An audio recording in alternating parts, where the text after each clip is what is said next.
Bonjour à tous, l'objet de cette vidéo est de vous montrer à quoi ressemble une lecture linéaire pour l'oral du bac, en sachant que la première partie de l'épreuve dure donc 12 minutes. Vous retrouverez ici l'introduction avec ensuite la lecture du texte, puis la problématique, l'annonce des mouvements, et enfin donc l'analyse mouvement par mouvement avant d'en venir à la conclusion. Je n'ai donc pas traité la question de grammaire, et comme il s'agit de la lecture linéaire 4, qui est donc une correction du contrôle que vous avez pu faire, ne vous étonnez pas de ne pas trouver tous les détails que nous avions indiqués dans la correction de ce contrôle, qui était très exhaustive. Étant donné que nous sommes limités par le temps, je voulais vous montrer à quoi ressemble une lecture linéaire qui vraiment synthétiserait l'essentiel, tout en n'oubliant pas d'aller quand même dans le détail du texte. Constance Pipelet fait partie des figures féminines mondaines reconnues du XVIIIe siècle. C'est une femme de lettres qui affectionne en particulier le genre de l'épître. Elle a écrit en 1797 un épître aux femmes qui défend la cause féminine à travers une lettre en vers, ici en alexandrin et en rime suivie. L'écriture de cet épître se veut une réponse à un poète de l'époque incitant les femmes à rester dans l'ombre en tant que muse inspiratrice des hommes. Constance Pipelet s'attache alors à démontrer au contraire que les femmes peuvent être des artistes accomplis. On le voit, elle écrit elle-même une poésie et se donne ainsi en exemple, mais elle s'attache aussi par la même occasion à appeler les femmes à une prise de conscience de l'inégalité de leurs conditions afin qu'elles ouvrent les yeux sur une domination masculine abusive. Ô femmes, c'est pour vous que j'accorde ma lyre. Ô femmes, c'est pour vous qu'en mon brûlant délire, d'un usage orgueilleux, bravant les vains efforts, je laisse enfin ma voix exprimer mes transports.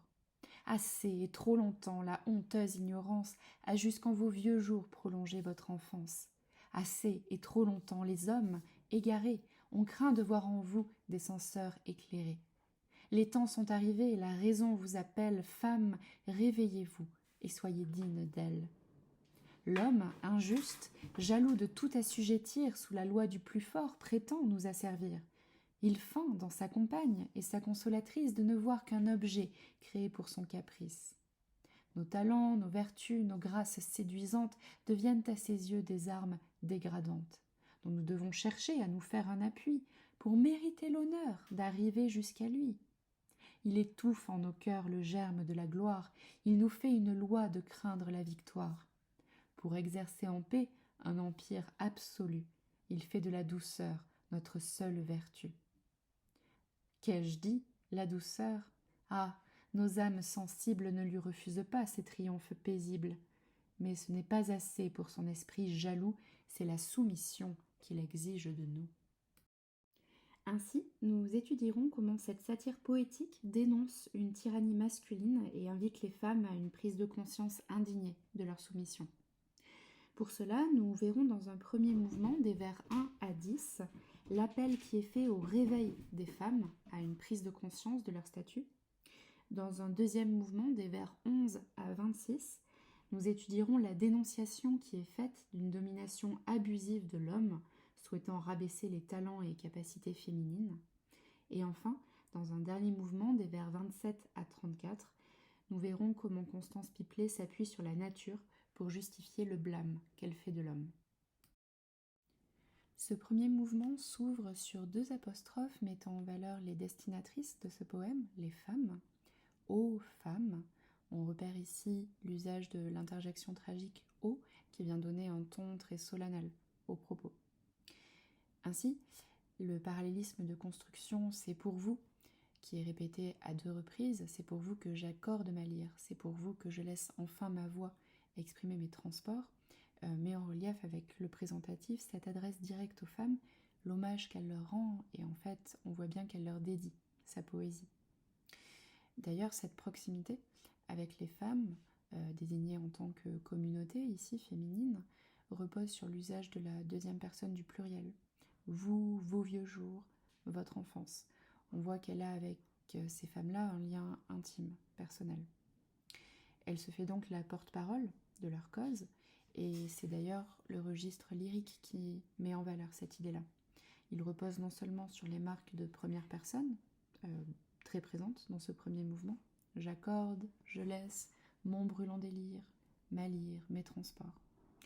Et ces marques de première personne s'associent au champ lexical lié au sentiment, mon brûlant délire, mes transports. Ainsi, on voit qu'elle témoigne de sentiments personnels. La lyre, utilisée en tant que métaphore ici, j'accorde ma lyre, fait référence à une inspiration poétique qui nous laisse à penser qu'il y a une urgence fiévreuse à s'exprimer. Les émotions sont en effet exacerbées. On parle de délire, un brûlant délire, ou encore de transport. L'adverbe enfin, je laisse enfin ma voix exprimer mes transports, fait ressortir l'idée qu'il y a une sorte d'impatience à révéler aux femmes la vérité à leurs propos, à faire en sorte qu'elles prennent conscience de leur situation. Le temps utilisé est d'ailleurs un présent d'énonciation ici. Le vers 3, d'un usage orgueilleux, bravant les vains efforts, peut se comprendre comme si elle désignait ici, à travers usage orgueilleux, une estime légitime qu'elle aurait d'elle-même, un sentiment plutôt noble où elle se mettrait en avant. Et bravant les vains efforts serait donc à comprendre comme désignant ici le combat que livre la poétesse sur cette vision réductrice des femmes. Ces efforts-là, de les réduire, seraient jugés vains, c'est-à-dire inutiles. Du vers 5 à 8, la poétesse va revenir en effet sur ce qui justifie sa prise de parole, l'attitude des hommes envers les femmes. Assez et trop longtemps met en valeur cette nécessité de rompre avec cette condition indigne. Assez et trop longtemps est d'ailleurs répété dans 2 propositions anaphoriques. Dans la première, assez et trop longtemps la honteuse ignorance a jusqu'en vos vieux jours prolongé votre enfance. La honteuse ignorance qualifie de manière métaphorique l'enfance des femmes. Une période de la vie où on est donc non seulement soumis aux adultes, mais rendant aussi de manière percutante cette idée que leur ignorance se prolongerait tout au long de leur vie, ce qui en renforce le caractère insupportable. Dans la deuxième proposition, assez et trop longtemps les hommes égarés ont craint de voir en vous des censeurs éclairés, l'accent est mis cette fois sur la responsabilité des hommes. La tonalité se veut polémique, les censeurs éclairés sont ici les femmes, on les désigne par une périphrase qui met en valeur au contraire leur connaissance, avec un lien métaphorique à cet idéal de la raison qui s'inscrit dans le mouvement des Lumières. On en retrouve d'ailleurs le champ lexical, censeur, éclairé, raison, auquel s'oppose le champ lexical d'une absence de savoir, ignorance, enfance, égaré. Elle va ainsi confronter non seulement les hommes égarés d'un côté, et par antithèse les censeurs éclairés que constituent les femmes. Le vers 9 se veut donc mettre en valeur cette rupture temporelle, les temps sont arrivés, la personnification de la raison vous appelle, montre et invite les femmes à ouvrir les yeux, elle les interpelle de nouveau par une apostrophe, femme, et on retrouve une double tournure injonctive. Réveillez-vous, soyez digne d'elle. Ce mouvement 2 entend critiquer de manière très virulente la domination abusive qui est celle de l'homme. On repère à ce titre un champ lexical particulièrement développé, lié à sa puissance et sa volonté de pouvoir, que ce soit avec des verbes comme assujettir, asservir, étouffe, ou des expressions telles que empire absolu, triomphe, soumission, loi du plus fort. C'est un portrait dépréciatif qui est fait de l'homme, qui souligne en effet non seulement sa volonté de pouvoir, mais aussi une domination injuste du sexe féminin. Il semble que ce qu'il explique est surtout un sentiment de jalousie. Ce mot-là est répété à 2 reprises, vers 11, jaloux, ou vers 25, esprit, jaloux. Le fait d'utiliser la 3e personne pour désigner l'homme le met à distance comme le sujet du blâme qui est fait de lui. Ainsi, c'est une expression péjorative qui domine le concernant l'homme injuste, jaloux de tout assujettir. La femme, quant à elle, est désignée par 2 périphrases qui soulignent soit le lien marital l'unissant à l'homme, sa compagne, ou encore la façon dont il la considère, sa consolatrice, mettant en valeur ici une douceur presque maternelle. Ce qui est dénoncé, c'est ainsi la vision très réductrice qu'il a de la femme. Il feint vers 13-14, de ne voir qu'un objet créé pour son caprice.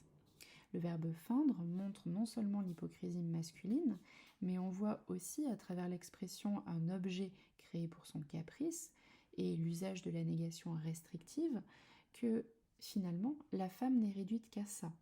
Le déterminant possessif son souligne cette vision très égoïste d'utiliser la femme selon ses envies. Elle n'est considérée que par le prisme de cette vision masculine qui la réduit donc de manière très dégradante. Finalement, ces qualités féminines qui sont énumérées au vers 15, nos talents, nos vertus, nos grâces séduisantes, sont également méprisées directement au vers suivant avec la métaphore arme dégradante. On peut voir ainsi deux points de vue complètement opposés entre la valorisation d'un côté de qualités variées, que ce soit d'un point de vue artistique ou pratique avec le mot talent, d'un point de vue moral avec le mot vertu, ou d'un point de vue physique avec grâce séduisante. Tout cela s'oppose à un dénigrement de ces qualités propres à une vision masculine, comme si elles n'étaient jamais suffisantes pour prétendre à une égalité de compétences entre hommes et femmes. En effet, vers 18, de façon un petit peu moqueuse, la poétesse considère que ce n'est pas assez pour mériter l'honneur d'arriver jusqu'à lui.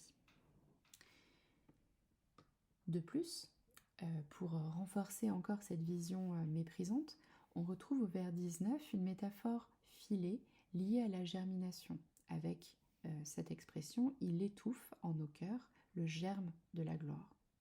Ici, l'homme est vu comme un jardinier qui empêcherait en fait une plante de pousser et de se développer. Cette plante-là, ce germe de la gloire, met en valeur le fait que les femmes ne peuvent pas prétendre à une émancipation, ne peuvent pas prétendre à une forme de gloire. Dès le début, par peur, l'homme empêche que celle-ci puisse devenir une artiste. Il craint, on voit bien en effet à travers l'usage de ce verbe craindre, que c'est surtout cette peur d'avoir une forme de gloire qui viendrait lui faire de l'ombre. Ainsi, on voit bien que la poétesse s'attache à dénoncer les ressorts de la domination de l'homme sur la femme.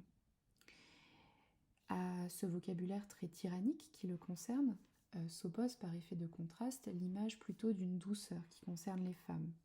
Ce mot douceur est répété à deux reprises, d'abord évoqué au vers 22, il fait de la douceur notre seule vertu, puis au vers 23 à travers une question rhétorique. Qu'ai-je dit, la douceur ? Ah, nos âmes sensibles ne lui refusent pas ces triomphes paisibles. Dans la première expression, il fait de la douceur notre seule vertu. L'hyperbole seule souligne là encore l'idée qu'il n'y aurait qu'une unique vertu chez la femme du point de vue de l'homme. Constance Pipelet considère que c'est une réalité, la douceur serait inhérente aux femmes, étant donné la périphrase qu'elle emploie, nos âmes sensibles, mais elle met l'accent au vers 25-26 sur le fait que c'est une soumission qui ne suffit pas pour l'homme. La conjonction de coordination « mais » montre une rupture ici. Mais ce n'est pas assez pour son esprit jaloux. Le présentatif « c'est » met en relief la réponse à cette idée. C'est la soumission qu'il exige de nous. On voit ici à quel point cette domination est sans limite. La douceur ne lui suffit pas. Il lui faut une pleine et entière soumission du sexe féminin. Ce dernier mouvement s'ouvre sur une apostrophe particulièrement péjorative, ingrat, qui qualifie ici l'homme, et un tutoiement qui se veut là aussi particulièrement méprisant. Mais connais-tu la sagesse profonde qui dirige en secret tous les êtres du monde ? Les trois tournures interrogatives qui vont suivre mettent en valeur cette idée d'une comparaison entre l'homme et la nature.